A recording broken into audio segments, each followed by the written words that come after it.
പ്രിയ വിദ്യാർത്ഥികളെ, ഒരിക്കൽ കൂടി സ്വാഗതം. BPCS 185 ഇഗ്നോയുടെ ഈ ഒരു പേപ്പർ അറ്റൻഡ് ചെയ്യുന്ന കുട്ടികൾക്ക് വേണ്ടിയുള്ള ഒരു സെഷനാണ്.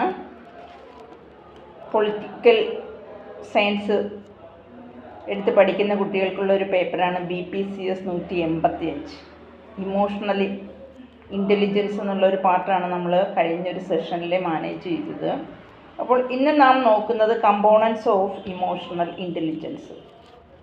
U see broadly emotional intelligence can be viewed as having 4 interrelated components. ഏതൊക്കെയത് ഇൻ്റർ റിലേറ്റഡ് 4 കമ്പോണൻസ് ഇമോഷണൽ ഇൻ്റലിജൻസിൽ? First one perceiving emotions, second one understanding emotions, third one managing emotions, and fourth one using emotions. Okay, so let us examine or explain the 4 components in briefly. First one, perceiving emotions. So this is the basic ability to register and recognize emotions in ourselves and other people.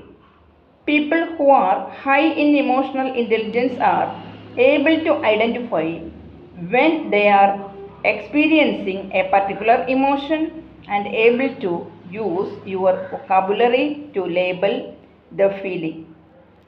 Perceive ചെയ്യുക എന്ന് പറഞ്ഞാൽ നമ്മൾ എന്താ പറയുക, realise ചെയ്യുക എന്നുള്ളതാണ്, തിരിച്ചറിയുക എന്നുള്ളതാണ്. ഇമോഷൻസ് ഏത് തലങ്ങളിലാണ് നമ്മളിലൂടെ കടന്നു പോകുന്നത്, അതിൻ്റെ ആ സീരിയസ്നെസ്, ഇൻറ്റൻസിറ്റി, അതെല്ലാം ഏത് തരത്തിലുള്ളതാണെന്ന് നാം തന്നെ അത് തിരിച്ചറിയുക. അതുകൊണ്ട് തന്നെ അതൊരു തിരിച്ചറിയുന്നതിനൊരു ബേസിക് എബിലിറ്റി നമ്മുടെ മനസ്സിനുണ്ടാവുക എന്നുള്ളതാണ്. അപ്പോൾ this is the basic ability to register and recognise emotions. അതാണ് ഞാൻ പറഞ്ഞത്, റിയലൈസിങ് ഇമോഷൻസ് എന്ന് പറയുക. നാം നമ്മെ തന്നെ, നമ്മളിലുള്ള ഇമോഷൻസിനെ, അതിൻ്റെ വൈകാരിക തലങ്ങളെ, അതിൻ്റെ സീരിയസ്നെസ്, അതിൻ്റെ ഇൻറ്റൻസിറ്റി, അത് നാം മറ്റുള്ള ആളുകളുമായിട്ട് ഇടപെടുമ്പോഴേക്കും അത് നമ്മളിൽ എത്രത്തോളം നിലകൊള്ളുന്നു എന്നുള്ളതിനെക്കുറിച്ച് നാം അത് സ്വയം തിരിച്ചറിയണം. People are high in emotional intelligence are able to identify when they are experiencing a particular emotion and able to use their vocabulary to label the feeling. അതായത് ഇപ്പം ചില ആളുകളുണ്ട്, ഇമോഷണൽ ഇൻ്റലിജൻസ് എന്ന് പറയുമ്പോൾ അവരിൽ ഭയങ്കരമായിട്ടുണ്ടായിരിക്കും. അവരുടെ ആ എബിലിറ്റി എന്ന് പറയുന്നത് ഹൈ ആയിരിക്കും ഇമോഷണൽ ഇൻ്റലിജൻസിൻ്റെ കാര്യത്തിൽ.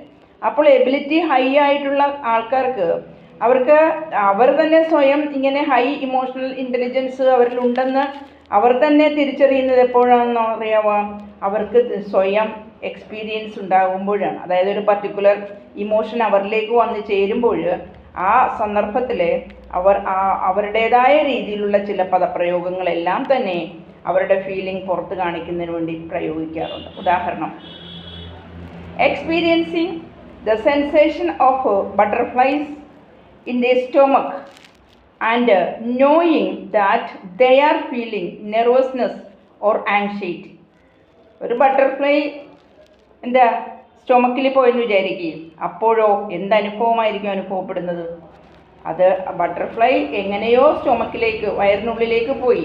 അപ്പോഴുള്ള ഒരു സെൻസേഷണൽ ഫീലിംഗ് എന്ന് പറയുമ്പോഴേക്കും അത് എങ്ങനെയാണ് അതിനെ നമുക്കൊന്ന് പുറത്തേക്ക് കൊണ്ടുവരാനുള്ള ആ ഒരു ആങ്ഷൈറ്റി അല്ലെങ്കിൽ ഒരു നെർവസ്നെസ് എല്ലാം അത് നാം എക്സ്പീരിയൻസ് ചെയ്യേണ്ടി വരും. Then they are also sensitive to other people's emotions and they are able to see when someone is feeling angry. അപ്പോൾ നമ്മളിങ്ങനെ എന്താ പറയുക, സെൻസിറ്റീവായിട്ട് വല്ലാതെ നെർവസായിട്ട് മറ്റുള്ളവരോട് ഇടപെടുമ്പോൾ അവർക്കും നമ്മളുടേതായ ഇമോഷൻസ് അത് ശരിക്കും അവരെ വല്ലാതെ തളർത്തുന്നൊരു ഫീലിംഗ് ആയിരിക്കും. അല്ലെങ്കിൽ അവരുടെ ഇടയിൽ ആംഗ്രി, സാഡ്, ഹാപ്പി, ഇങ്ങനെയുള്ള പല ഫീലിംഗ് കടന്നു പോകാവുന്നതാണ് എന്നുള്ളതാണ്.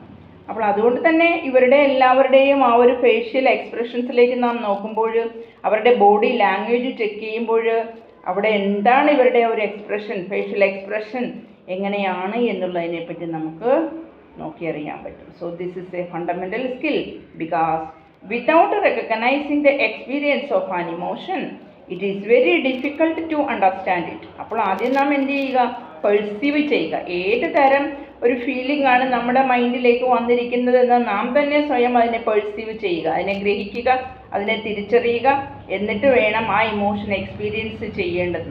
അപ്പോൾ അതിനെ തിരിച്ചറിയാത്ത പക്ഷം നമുക്ക് ഇമോഷൻ ഏത് തരത്തിലുള്ളതാണെന്നുള്ളതിന് നമുക്ക് എക്സ്പീരിയൻസ് ചെയ്യാൻ പറ്റില്ല. അപ്പോൾ ആ എക്സ്പീരിയൻസ് ഇമോഷനുമായി ബന്ധപ്പെട്ട് നമുക്ക് മുന്നോട്ട് പോകേണ്ടി വരുമ്പോൾ അതിൻ്റെ ഒരു പെർസിവിയറൻസ് അത് അത്യന്താപേക്ഷിതമാണ്.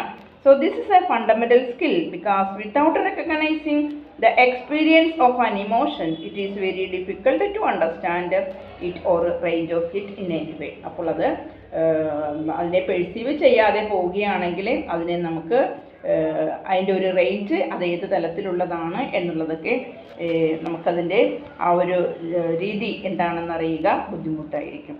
ദെൻ അണ്ടർസ്റ്റാൻഡിങ് ഇമോഷൻ, അതാണ് second one. This component refers to using the specific information that various emotions provide and knowing how that might affect their behavior.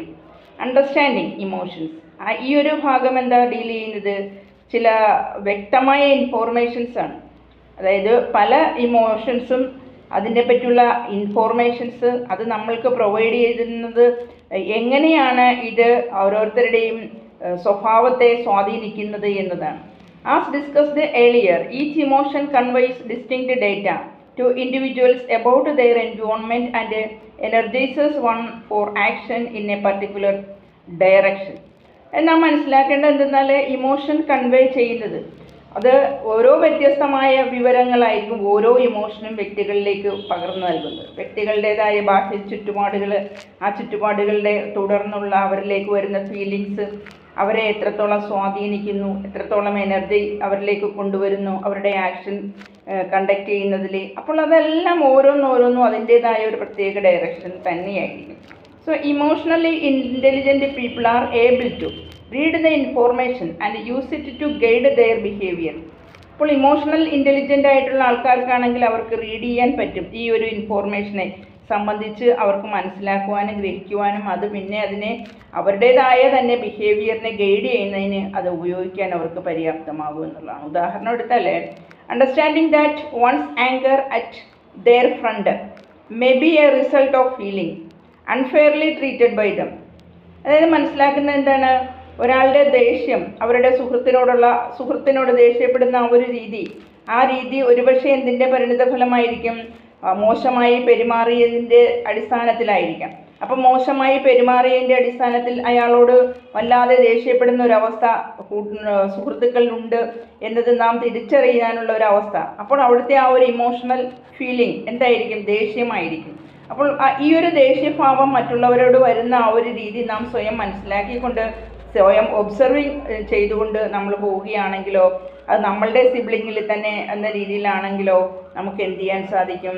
That reduced their interaction with others might indicate they are upset or sad about something. Okay, അപ്പോൾ ഈ ഒരു 2 കാര്യങ്ങളാണ് ഇതിനകത്ത് നിങ്ങളോട് share ചെയ്യുന്നത്. ബാക്കി 2 കാര്യങ്ങൾ അടുത്തൊരു വീഡിയോയിൽ പറഞ്ഞുതരാം. Okay, thank you.